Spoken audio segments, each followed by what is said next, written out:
Bouba, bonsoir. Les lanceurs d'alerte à l'honneur. Lancement cette semaine à Dakar de la plateforme de protection des lanceurs d'alerte en Afrique. PLAF est une organisation non gouvernementale de droit sénégalais. Ses membres, des experts, avocats, associations de juristes, ONG, journalistes d'investigation. De grands noms de la justice internationale ont pris part au lancement de la plateforme mardi dernier dans la capitale sénégalaise. On peut citer le célèbre juge espagnol Balthazar Garzón et le non moins célèbre avocat français William Bourdon, maître justement, et notre invité. Bonsoir. Bonsoir. Commençons par définir le lanceur d'alerte. C'est quoi? Alors, le lanceur d'alerte, c'est un citoyen. Je prends évidemment la définition la plus moderne, pas les définitions archaïques. Donc, dans la définition moderne, c'est un citoyen qui révèle, dans le cadre de sa relation de travail, ou pas d'ailleurs, révèle à des tiers, qui peuvent être l'autorité judiciaire, qui peuvent être des médias, qui peuvent être le grand public, ou à sa hiérarchie, qui révèle un fait, un événement constitutif d'une menace ou d'un préjudice grave à l'intérêt général. Donc on voit bien que dans cette définition, il y a quelque chose qui va au-delà de la révélation d'un crime ou d'un délit, qui renvoie à des obligations légales finalement assez anciennes, cette obligation qui pèse sur beaucoup de citoyens de révéler des crimes et parfois des délits. Ce sont des faits qui portent atteinte à l'intérêt général. Alors, ça ne suffit pas. Il faut évidemment une autre condition qui est très importante. Il faut que le lanceur d'alerte agisse de bonne foi. Il faut qu'il ait chevillé au corps une exigence de désintéressement, une certaine pureté au fond dans sa démarche. Pourquoi? Parce que d'abord, quand on prétend se préoccuper de l'intérêt général, on ne doit pas être soi-même pollué par des intérêts privés. Et ensuite, si on veut fédérer, rassembler autour de soi, et donc légitimer son alerte, il faut qu'il y ait quelque chose dans sa démarche qui soit très respecté, très respectable. Voilà pourquoi toutes les lois les plus modernes ont exigé du lanceur d'alerte qu'il agisse de bonne foi. C'est la définition aujourd'hui qui a été adoptée par la dernière loi française, qui a été votée le 21 février, c'est dite la loi Sapin 2. Mais pour l'instant, il y a beaucoup de variations et de différences dans les différents systèmes législatifs à travers le monde. Vous êtes le président de PLAF. Deux célèbres lanceurs d'alerte ont secoué la planète ces dernières années. L'Australien Julian Assange, réfugié à l'ambassade d'Équateur à Londres, et l'Américain Edward Snowden, dont vous êtes l'avocat, réfugié en Russie. L'objectif du lancement de cette plateforme est-il de dire que l'Afrique doit être aussi accrochée au train? Alors, moi, je ne fais pas partie de ceux qui, soit se lamentent matin et soir de façon hypocrite sur le fait que l'Afrique serait en retard par rapport à l'histoire. On se souvient de ce fameux discours d'un ancien président de la République, très fâcheux et funeste, ni qui tombent dans une espèce d'optimisme sur l'Afrique, oubliant de façon amnésique leur pessimisme passé. Non, il y a, je vois, parce que je me sens un peu africain, en tous les cas un peu adopté par ce continent, il y a une ébullition citoyenne qui traverse tout ce continent qui est tout à fait extraordinaire. Vous n'êtes pas un donneur de leçons?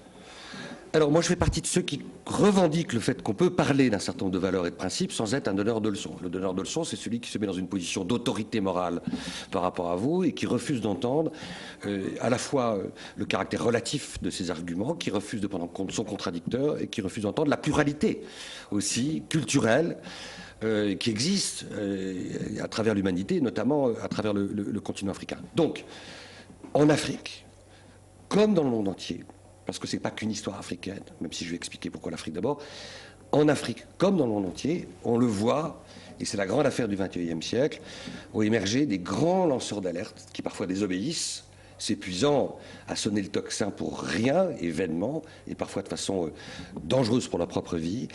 Eh bien, le XXIe siècle, c'est l'émergence de ces citoyens qui, à un moment donné, rebattent toutes les cartes, prennent tous les risques, y compris d'une mort sociale ou professionnelle. Parfois, et en Afrique, ça peut être le cas d'une mort physique. Et la réponse, c'est quoi? Que vous êtes une sorte d'international qui dit lanceur d'alerte de tous les pays, unissez-vous? C'est quelque chose comme ça, en tous les cas, dans la durée. Oui, il y a cette espèce d'idée de créer un grand mouvement coopératif, mutualisé à l'échelon de l'humanité. C'est cette idée que des citoyens ces dernières années, de façon solitaire, à la grande différence d'ailleurs du XXe siècle, où c'était agrégé à une histoire collective, des citoyens de façon solitaire sont face à de nouvelles tyrannies. La tyrannie de la cupidité, qui entraîne la logique de l'hyperprofit, de l'enrichissement personnel, parfois au prix de meurtrir l'intérêt général, de saccager l'état de droit, et la tyrannie qui parfois est sécrétée par la lutte contre le terrorisme, qui conduit à toutes sortes de manipulations, y compris de criminaliser les opposants. On le voit en Afrique, en Asie et ailleurs. Eh bien, par rapport à ces deux tyrannies, des citoyens entendent des responsables qui leur disent « on est les mieux placés, vous nous avez élus pour ça, pour défendre l'intérêt général », et qui parfois vendangent totalement leurs promesses, et non seulement les vendangent, mais trahissent leurs engagements. Et donc ces citoyens se sentent impuissants, démunis. Et donc, si vous me permettez cette image, les lanceurs d'alerte, si on prend l'image de la pyramide pour figurer ce que sont les citoyens, eh bien, la pyramide des citoyens, en haut de la pyramide, il y a une avant-garde des hyper-citoyens. Eh bien, ces hyper-citoyens, ce sont les lanceurs d'alerte modernes. Et à leurs risques et périls, quand on voit le sort de Julian Assange, Wikileaks, d'Edward Snowden, avec les révélations qu'il a faites des informations que la NSA a utilisées contre presque tous les citoyens du monde, est-ce qu'il y a des mécanismes de protection de ces lanceurs d'alerte? Alors oui, moi j'ai fait partie de ceux qui ont été consultés par les députés français ces dernières semaines. Il y a une nouvelle loi qui a été votée. D'ailleurs, toutes les lois les plus modernes, y compris les quelques lois qui ont été votées en Afrique, figure sur le site, là, depuis déjà quelques heures, le site de PLAF. Donc il y a des lois qui protègent les lanceurs d'alerte, et qui les protègent parfois de façon moderne. Et d'ailleurs, il faut que les téléspectateurs comprennent bien que plus un lanceur d'alerte est protégé, moins il est tenté de désobéir. Parce que s'il est protégé par la loi, pour sonner le tocsin, s'il trouve un abri par la loi, qui par exemple fait qu'il n'est pas criminalisé alors qu'il viole des secrets, ou parce qu'il trouve une certaine confidentialité dans le fait qu'il va communiquer dans son entreprise, dans son administration, ou dans le fait qu'on ne va pas lui taper dessus parce qu'il viole l'obligation de réserve ou le secret professionnel, et bien plus il est protégé, et moins s'impose à lui la nécessité de désobéir. Les grands désobéissants sont des lanceurs d'alerte qui ont échoué d'une certaine façon. Alors oui, la loi les protège de mieux en mieux. Je défends Antoine Deltour, c'est ce jeune Français sorti de nulle part, un citoyen ordinaire et extraordinaire, qui a été à l'origine du scandale de LuxLeaks, vous savez, oui. Cette démonstration du fait qu'au Luxembourg, il y avait des mécanismes d'optimisation fiscale qui faisaient qu'étaient siphonnés pendant des années des ressources publiques de tous les autres pays européens. Une sorte de dumping fiscal que les citoyens européens n'acceptent pas. Eh bien, j'ai plaidé pour lui, la décision sera rendue. Je suis sûr que vous serez attentif à cette décision au Sénégal le 15 mars prochain. Très bien, on va suivre. En Afrique, le terrain, il est vierge. Est-ce que vous avez des exemples de lanceurs d'alerte en Afrique? Alors, j'ai des exemples. Votre question est tout à fait pertinente, parce que je me souviens d'un coup de téléphone que j'ai reçu il y a 1 an et demi, qui a été pour moi un déclic. J'ai reçu un coup de téléphone d'un haut fonctionnaire africain d'une grande banque africaine, je vais taire le nom évidemment, et qui me dit « Maître Bourdon, je me trouve dans telle ville africaine, on me demande de cautionner... » Au Sénégal? Non. On me demande de cautionner telle opération de blanchiment. Non, c'était pas au Sénégal. Très bien. On me demande de cautionner telle opération de blanchiment. Ne le dites pas. Je ne vous le dirai pas. Telle opération de blanchiment pour des dizaines et des dizaines de millions de dollars. Je veux dénoncer ça, mais je fais vivre 15 personnes. Eh bien, à cet homme, je n'avais aucune espèce de réponse possible. À part affréter un Falcon pour l'exfiltrer, lui et sa famille, mais on voyait Quel bien, pays africain? On voyait bien que c'était pas réaliste. Au nom de la transparence, dites-nous. Ben, vous savez quoi? Moi, je ne suis pas pour la dictature de la transparence. On peut être pour la bonne gouvernance et la transparence. La raison de vivre du lanceur d'alerte, c'est la transparence, justement. Tout en maintenant parfois une obligation de discrétion. Et puis, je n'aime pas, moi, cette façon ad nominem, comme ça, d'illustrer le propos. Je pense que ça n'apporte rien à la démonstration que je suis en train de faire. Donc, oui, PLAF est une équipe de grands professionnels, très responsables, très avisés, qui a pour ambition d'accompagner les lanceurs d'alerte quand ils voudront rester anonymes ou pas, quand ils voudront être sous la lumière ou pas, adosser un réseau de partenariats tout à fait exceptionnel, les plus grands médias africains, les grands avocats, des ONG, et avec ce qui fait le caractère un peu inédit de PLAF, une hotline, une ligne téléphonique qui bientôt, dans quelques mois, 24 heures sur 24, fait que vous appelez et vous tombez sur quelqu'un d'expérimenté et qui vous donne des conseils pour essayer justement de propager cette alerte anonymement ou pas anonymement, en plusieurs langues, là encore dans quelques mois. Donc vous le voyez, c'est une très grande aventure que PLAF, alors juste pour ne pas oublier de répondre à une de vos questions, pourquoi l'Afrique? Pourquoi l'Afrique? Et peut-être même si vous refusez de répondre à une de mes questions. Pourquoi le pays Sénégal africain qui est concerné. Pourquoi le Sénégal? Vous avez donné la France, pourquoi vous ne donnez pas le pays africain? Un pays qui est au-dessus du tropique du cancer. Bon, difficile de suivre le regard. Et donc, et donc, ce PLAF, donc, et c'est ça qui est absolument essentiel, s'est installé en Afrique. Pourquoi? Parce que c'est en Afrique où la nécessité de protection des lanceurs d'alerte est la plus grande. Ça ne veut pas dire qu'elle n'existe pas en Amérique latine ou en Asie, où il y a bien des endroits terrifiants, mais c'est là où parfois l'état de droit est le plus vacillant, c'est là où les risques de persécution peuvent être terribles, et c'est cette conscience-là qui aussi est à la hauteur de nos responsabilités. Au Sénégal, 2 personnages ou personnalités sont présentés comme des lanceurs d'alerte. L'inspecteur des impôts Ousmane Sonko, qui est aussi... et le magistrat Ibrahima Amidou Dème. Est-ce que vous les reconnaissez comme lanceurs d'alerte? Ça serait un peu imprudent de ma part de les baptiser lanceurs d'alerte, alors que je n'ai pas eu l'occasion de... Vous ne les connaissez pas? Je connais leur histoire. Je suis en train de vous dire que c'était une grande exigence de rigueur et de professionnalisme. Nous, on ne va pas être pris en otage par je ne sais quelle stratégie d'infiltration, d'intimidation ou de manipulation. Et il y a un certain nombre de personnes en Afrique, à l'heure où je vous parle, qui ne sont pas forcément très très contents de l'arrivée de cette plateforme. Parce que les lanceurs d'alerte sont quand même les pires adversaires de ceux qui utilisent tous les secrets pour essayer de pérenniser dans l'impunité leur cupidité.